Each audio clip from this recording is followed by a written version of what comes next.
नमस्कार, मी पद्मावती। आज मी तुम्हाला मूग डाळीचे शेगाव कचोरी कशी करतात ते मी दाखवणार आहे। तर त्याचे साहित्य सांगते। इथे मी 2 वाटी मैदा घेतलेला आहे, परातीत अर्धा वाटी बेसन घेतलेले आहे आणि पाव चमचा मीठ घेतलेला आहे। इथे मी मूग डाळ घेतलेली आहे 1 वाटी। 1 वाटी मूग डाळ मी 2 तास भिजत पाण्यामध्ये ठेवली होती। आता त्यातलं पाणी, मूग डाळीतलं पाणी मी छान निथळून घेतलेलं आहे। इथे मी 3 हिरव्या मिरच्या स्वच्छ पाण्याने धुवून घेतल्यानंतर 3 हिरव्या मिरच्याचे बारीक तुकडे करून घेतले। 10-15 लसणीच्या पाकळ्या घेतलेल्या आहे। अर्धा इंच आल्याचा तुकडा घेतलेला आहे। कोथिंबीर घेतलेली आहे। इथे मी पाव वाटी बेसन घेतलेलं आहे। चवीपुरतं मीठ घेतलेलं आहे।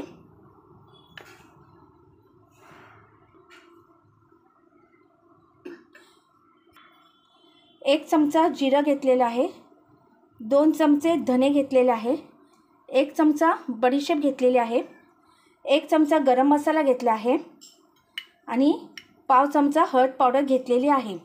तर कृतीला सुरुवात करूया आपण। तर इथे मी गॅसवर टोप गरम करत ठेवला होता, तो गरम झालेला आहे आणि त्याच्यामध्ये मी अर्धा वाटी तेल गरम करत आहे। आता हे तेल कडकडीत गरम होऊ देऊया आपण। आता मी मैदा आणि बेसन असं मैदा आणि बेसन मी असं व्यवस्थित पीठ मिक्स करून घेते आणि त्याच्यामध्ये हे मीठही घालून घेते आणि मिश्रण छान एकजीव करून घेते मी। तर तेल छान कडकडीत गरम झालेलं आहे। आता आपण गॅस बंद करूया आणि गरम तेलाचं मोहन असं पिठात ओतून घेऊया।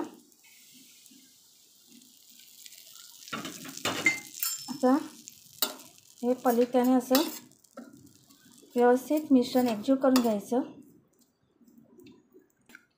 असं मिश्रण छान एकजीव करून घ्यायचं आहे। तर मिश्रण छान एकजीव करून घेतलेलं आहे। आता ह्याच्यामध्ये आपण थोडं जितकं मावेल तितकं पाणी घालून पिठाचा गोळा मळून घ्यायचा आहे। मिश्रण छान एकजीव करून घेतलेलं आहे। आता थोडं असं पाणी घालून आता पिठाचा गोळा छान मळून घेणार आहे। मावेल तितकं पाणी घालायचं आणि पिठाचा गोळा मळून घ्यायचा आहे। तर पिठाचा गोळा छान मळून झालेला आहे। आता हातात थोडंसं असं तेल घ्यायचं आणि ते पिठाच्या गोळ्या लावून छान मळून घ्यायचं। असं व्यवस्थित छान मळून घ्यायचं पिठाचा गोळा। तर पिठाचा गोळा छान मळून घेतलेला आहे। आता हा पिठाचा गोळा मी झाकून ठेवत आहे आणि आता तर इथे मी गॅसवर कढई गरम करत ठेवली होती, ती कढई गरम झालेली आहे।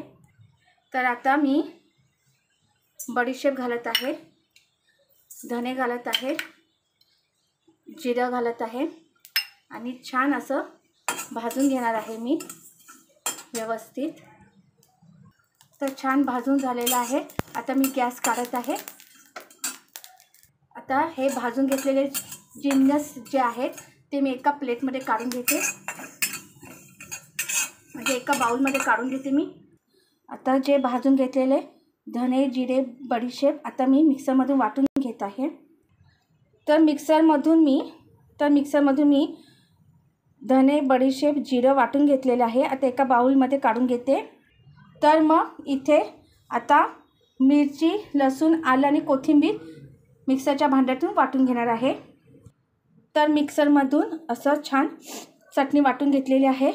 मिरची, आलं, लसूण, कोथिंबीर वाटून घेतलेली आहे। आता मी एका बाउलमध्ये काढून घेते। तर आता भिजवलेली मूग डाळ मी आता छान मिक्सरमधून वाटून घेत आहे। तर मूग डाळ मी मिक्सरमधून छान वाटून घेतलेली आहे। आता तर मी इथे कढईमध्ये अर्धा वाटी तेल ओतून तेल गरम करत ठेवले आहे। तर तेल छान गरम झालेलं आहे. आता मी चिमूटभर हिंग घालणार आहे. नंतर मोहरी. आता मोहरी छान तडतडूते. आपण मोहरी घातलेली आहे तर मोहरी छान तडतडूते. आता तर मोहरी छान तडतडली आहे. आता आपण हे हिरव्या मिरचीचं चटणी करून घेतली होती ती आता आपण भाजून घ्यायची आहे. तर ही हिरव्या मिरचीचं चटणी आपण हिरवी मिरची, आलं, लसूण, कोथिंबीरची चटणी केली होती. ती चटणी ती छान भाजून घेतलेली आहे. आता आपण धने, जिरा आणि बडीशेप भाजून आपण जे मिक्सरमधून वाटून घेतलेलं आहे ते मी घातलेलं आहे. आता ते थोडा वेळ परतून घेऊया. असं थोडा वेळ परतून घेऊया आपण. आता परतून घेतलेलं आहे. आता आपण पाववाटी बेसन छान असं भाजून घेऊया आपण. आता बेसन छान भाजून घेऊया आपण. आता बेसन छान भाजून घेतलेलं आहे. बेसन छान भाजून घेतलेलं आहे. आता मी गरम मसाला, हळद पावडर घालत आहे. मिश्रण छान एकजीव करून घेत आहे. आणि आता मी मिक्सरमधून वाटून घेतलेली मूग डाळ मी घालणार आहे ह्याच्यात.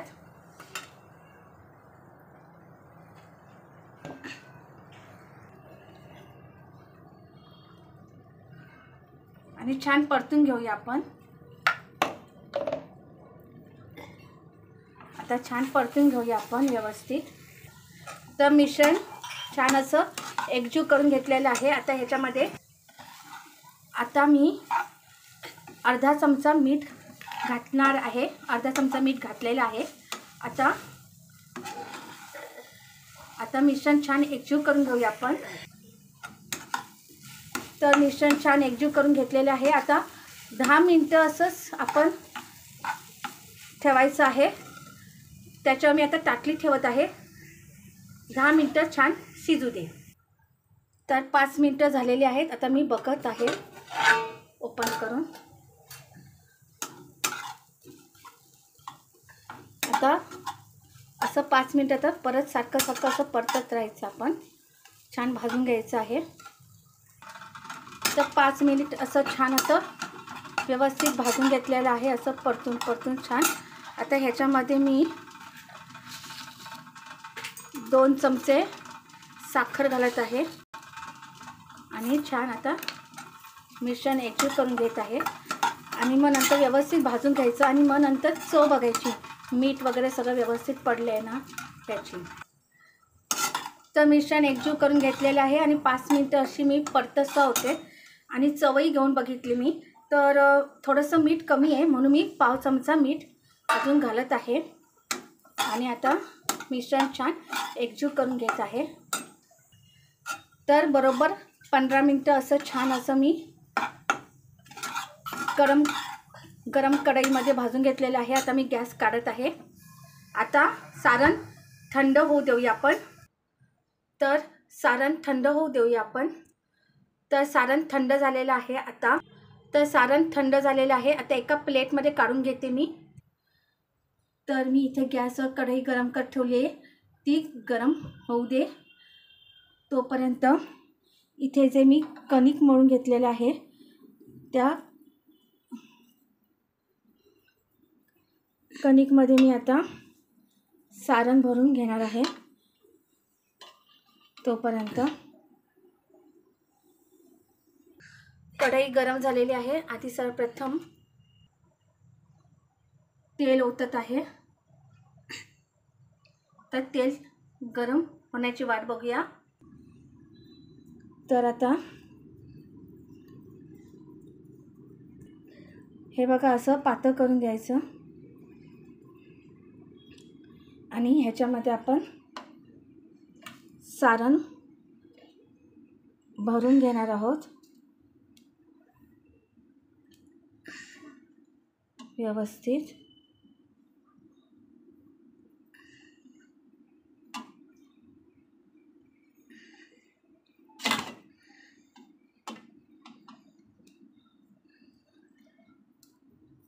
आणि मग नंतर सारण भरून घेतलेलं आहे. आता अशी व्यवस्थित असं किंचित असं गोलाकार लाटून घ्यायचं आपण.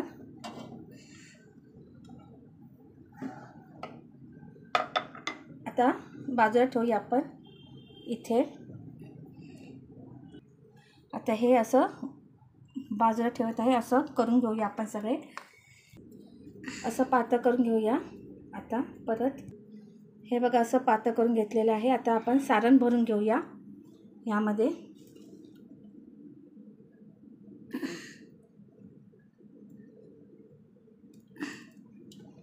आणि व्यवस्थित सारण व्यवस्थित भरून घेतलेलं आहे. आता व्यवस्थित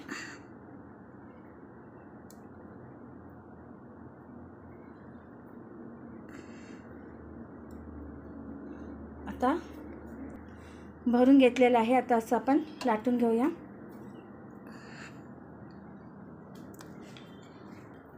असं लाटून घ्यायचं गोलाकार. आता असं छान लाटून घेतलेलं आहे. आता इथे ठेवत आहे. अशाच पद्धतीने करून घ्यायचं आहे. आता तर इथे तेल गरम झालेलं आहे. आता आपण सर्वप्रथम तळून घेऊया शेगाव कचोरी तेलामध्ये. छान तळलं गेलेलं आहे. आता तव्यावर काढून घेते. आता दुसरा घालूया आपण. दुसरा घातलेला आहे. आता शेगाव कचोरी आता ही पण तळून घेऊया आपण. ही पण छान तळली गेलेली आहे. आता हे सुद्धा आपण तव्यावर काढून घेऊया. उरलेल्या सगळ्या कचोऱ्या अशाच करून घेऊया आपण. शेगाव कचोरी अशाच पद्धतीने तळून घेऊया. आता दुसऱ्या पद्धतीत मी करून दाखवते. असा गोळा घ्यायचा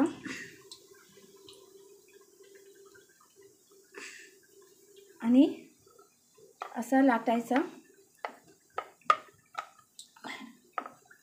आणि लाटून झाल्यावर असं लाटून झाल्यानंतर मग ह्याच्यामध्ये असं सारण भरायचं आणि छान असं व्यवस्थित बंद करून घ्यायचं. असं छानपैकी असं बंद करून घ्यायचं आणि लाटायचं.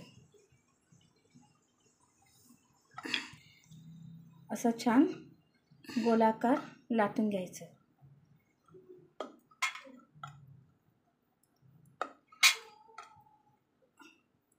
आणि तेलात तळायचं. आता तेलातून असं मी काढत आहे आणि तव्यावर काढून घेत आहे. अशाच पद्धतीने सगळ्या आपण शेगाव कचोऱ्या करणार आहोत. तर अशा पद्धतीने मी शेगाव कचोरी केलेल्या आहेत. तुम्हाला माझा व्हिडिओ आवडला असेल तर लाईक करा. धन्यवाद.